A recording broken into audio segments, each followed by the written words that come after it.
Very good. हम शुरू करेंगे क्या आज के वीडियो हम शुरू करेंगे फ्रेज क्लास और फ्रेज क्लास और सेंटेंस। ये महत्वपूर्ण है।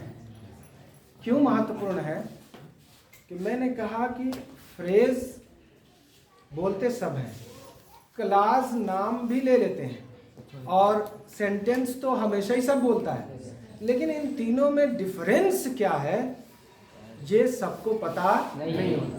अब पता कुछ लोग करते भी हैं, पढ़ते भी हैं, उसके बाद भी उनको स्पष्ट नहीं होता। चाहे 5 वर्ष 8-10 वर्ष पढ़ लेते हैं, ग्रेजुएशन पोस्ट ग्रेजुएशन कर लेते हैं, लेकिन ये आइडिया उनको आता नहीं। आज हम एक सिंगल सेंटेंस लिखेंगे और उस सिंगल सेंटेंस को लिखने से हम समझेंगे कि इसमें कहाँ फ्रेज छिपा हुआ है, कहाँ क्लास छिपा हुआ है, कहाँ sentence. Let's see.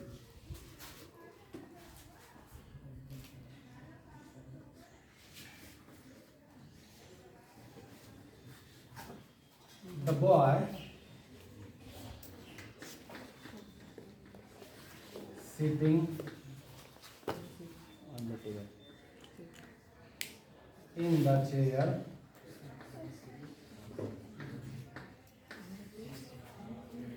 is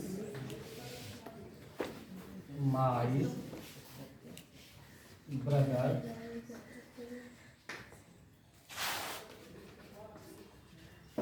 who is chair. The boy sitting in the chair is my brother. Oh my God. C रहना चाहिए। Chair who lives with happiness.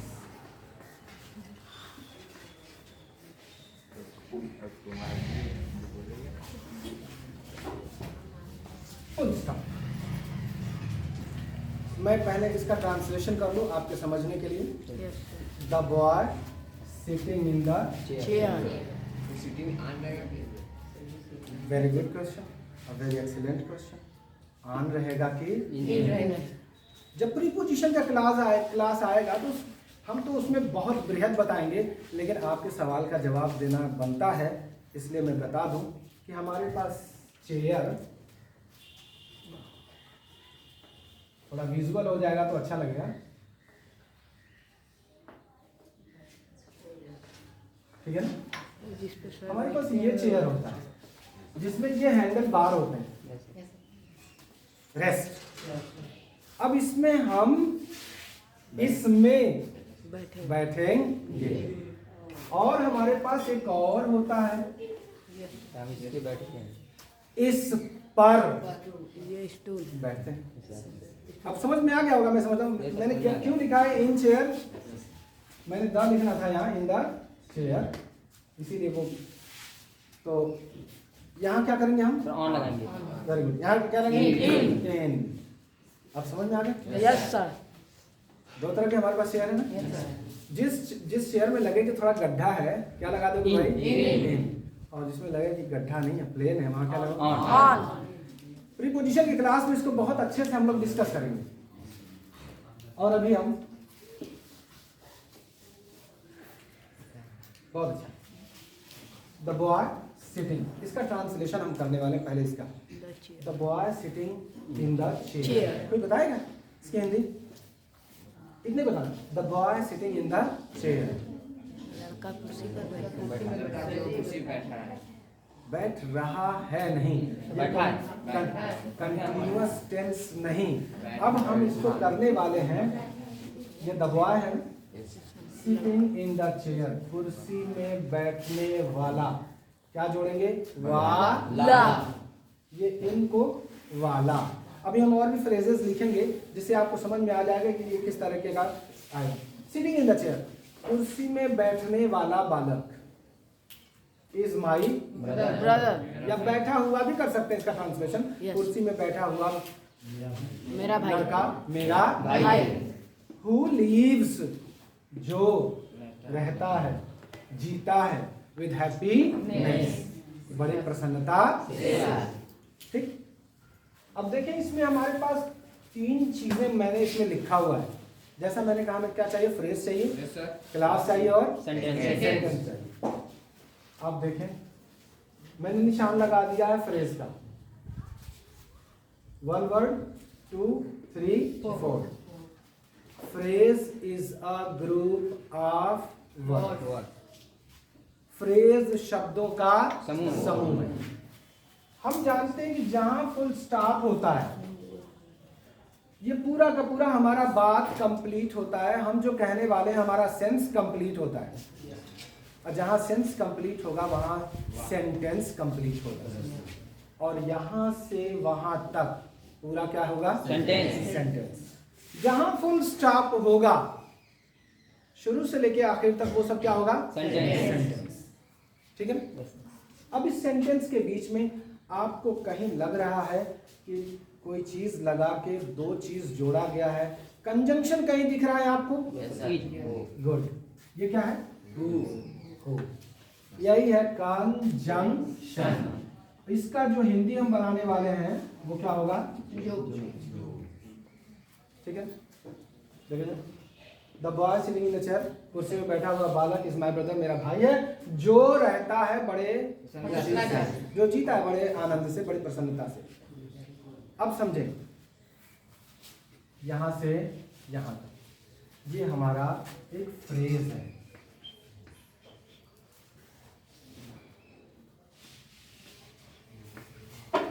जहां हमारा कंजंक्शन है, इस कंजंक्शन से लेके यहां तक क्लॉज है,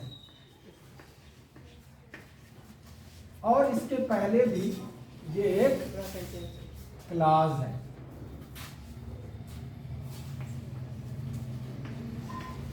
इससे क्या पता चला? पूरे सेंटेंस में द से लेके हैप्पीनेस तक पूरे सेंटेंस में कितने क्लास हैं? दो। एक क्लास द बॉय से लेके ब्रदर तक, और वहीं से एक नया कंजंक्शन जुड़ गया। कंजंक्शन होते दो चीजों को जोड़ने वाला। ठीक है ना? दो क्लास, दो फ्रेज, दो सेंटेंस को जोड़ने वाला क्या? कंजंक्शन। ये कंजंक्शन है। और यहां से यहां तक पूरा एक और क्लास है। ठीक है ना? यस। अब गौर करेंगे सेंटेंसेस को। यहां से यहां तक के बीच में वर्ब है। यस सर, कहां है? सिटिंग, एज इज वर्ब है। अब आप कहेंगे कि सीटिंग वर्ब क्यों नहीं है? उसका जवाब ये है, ये जो सीटिंग है अभी ये एडजेक्टिव का काम कर रहा है, ये फ्रेज बना रहा है, ये मेन वर्ब का काम नहीं कर रहा है। मेन वर्ब का काम नहीं कर रहा है। समझेंगे हम। सेंटेंस में एक ऐसा वर्ब होगा जिसे कहते हैं फाइनाइट, और भी वर्ब हो सकते हैं जो बनते हैं नॉन फाइनाइट। इस पे एक अलग से बनाएंगे, लेकिन आप समझ लें ये नॉन फाइनाइट है और ये फाइनाइट। फाइनाइट वो होता है जो टेंस का, सेंटेंस का टेंस तय करता है। ये इसमें टेंस तय नहीं करेगा, ये तय करेगा। सब्जेक्ट से ये प्रभावित होगा, ये प्रभावित नहीं होगा। सब्जेक्ट द बॉय है, द बॉय है इज। ठीक है? इसमें भी देखें, इसमें क्या वर्ब है? लीव्स रहता है। कौन सा टेंस है ये? Who leaves? कौन सा? प्रेजेंट इंडेफिनिट है ना? लीव्स कोई सहायक क्रिया नहीं है। लीव में एस लगा है, is a tense present indefinite है। थके नहीं रहो। थकना तो चॉकलेट ले लेना, वापस चले। एनर्जी चाहिए, मिलेगा। लेट्स सी, हम क्या कर रहे थे? यहां से यहां तक हमारा पूरा एक सेंटेंस है, जहां कंजंक्शन है, कंजंक्शन के बाद और कंजंक्शन के ये एक क्लास है और ये एक क्लास है। क्लास में इसमें भी वर्ब है फाइनाइट जो टेंस बना रहा है प्रेजेंट इंडेफिनिट। इसमें भी इज है जो बी है, ये भी बना रहा है एक सेंटेंस, अब मतलब क्लास। तो क्लास में क्या होगा? एक वर्ब होगा। क्लास में क्या होगा? एक वर्ब। इस वर्ब का एक सब्जेक्ट होगा, इस वर्ब का एक सब्जेक्ट होगा। क्या हुआ? हमने डिफिनीशन फ्रेज का भी पढ़ा हुआ है, क्लास का भी पढ़ा और सेंटेंस का। Phrase is a group of word, clause is a group of word. Sentence is a group of words. सब तो ग्रुप ऑफ वर्ड्स हैं, तो इसमें भी ये फ्रेज मैंने लिखा ना, ये भी 1 2 3 4 है ना, बना हो ये तो पूछो था क्या समझना हमने ना वो सुनो ये सिटिंग इन द चेयर, ये क्या है? फ्रेज है। क्या है? कितने शब्द हैं? 1 2 3 4 फ्रेज है, लेकिन इसमें कोई फाइनाइट वर्ब नहीं है। ये क्लास है, इसमें एक फाइनाइट वर्ब है, इसका एक कर्ता है। ये पूरा एक क्लास है, इसमें भी एक कर्ता है और एक क्रिया है कि नहीं? तो फ्रेज और क्लास में फर्क समझ में आया? Phrase is a group of word, clause is a group of word, लेकिन clause is a group of word with verbs and subject. Clause में क्या होगा?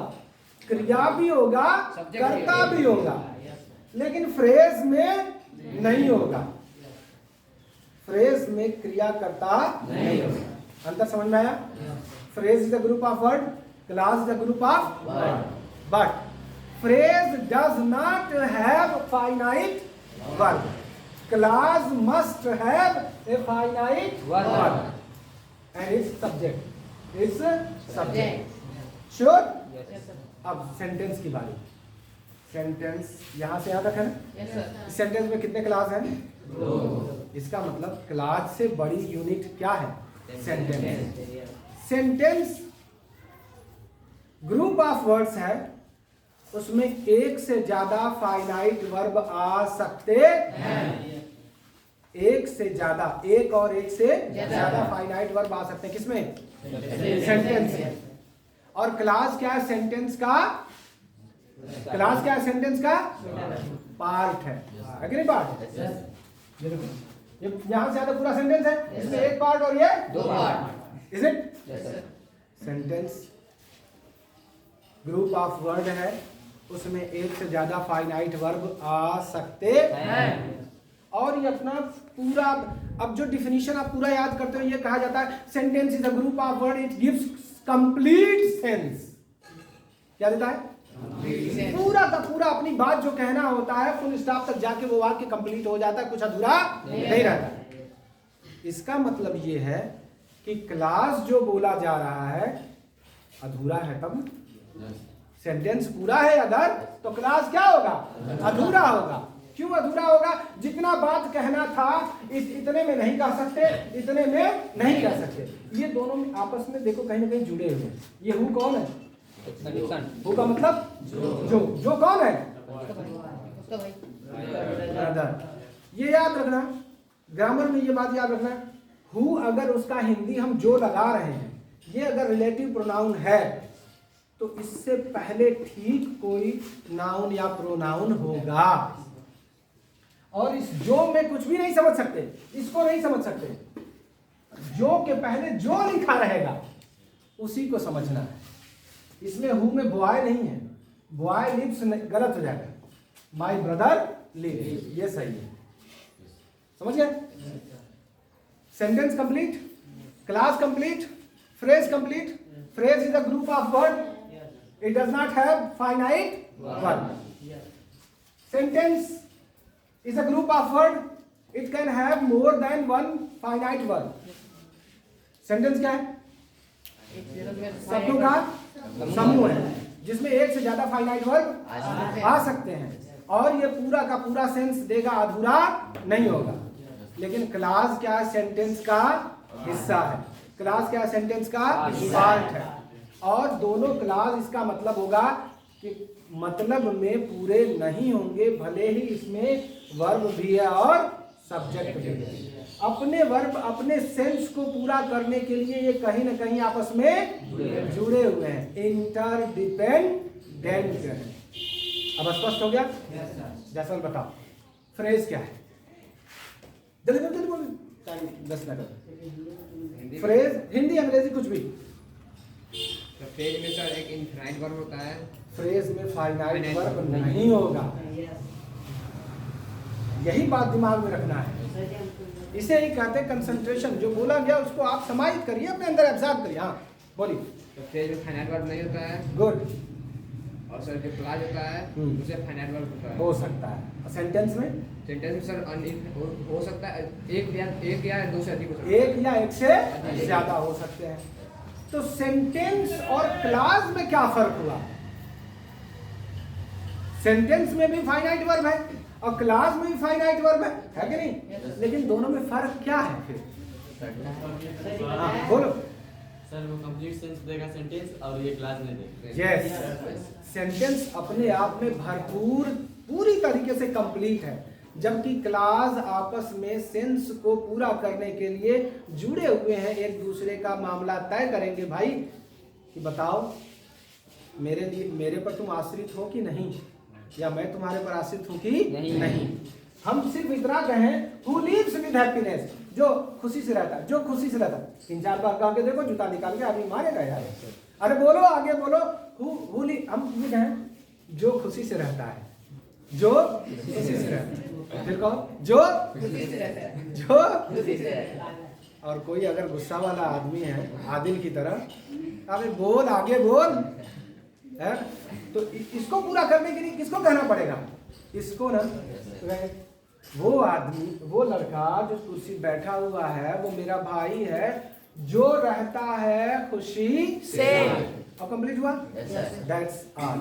यही है हमारा फ्रेज, यही है हमारा क्लास, यही है हमारा सेंटेंस। लेट्स रिकैपिचुलेट, एक बार फिर से दोहरा लें, फिर जाके हम कंप्लीट करते हैं। Phrase is a group of words, it does not have finite verb. Sentence is a group of words. It can have one or more than one finite verb. And class is a group of words. It has a finite verb, not more than one. It has a finite verb. And the classes are interdependent to complete the sense. Class आपस में जुड़े रहते हैं अपने अर्थ को पूरा करने के लिए। इसका मतलब क्लास सेंटेंस का हिस्सा है, क्लास सेंटेंस का हिस्सा है। ओके? किसी को और कुछ पूछना? बहुत अच्छा है, हो गया हमको।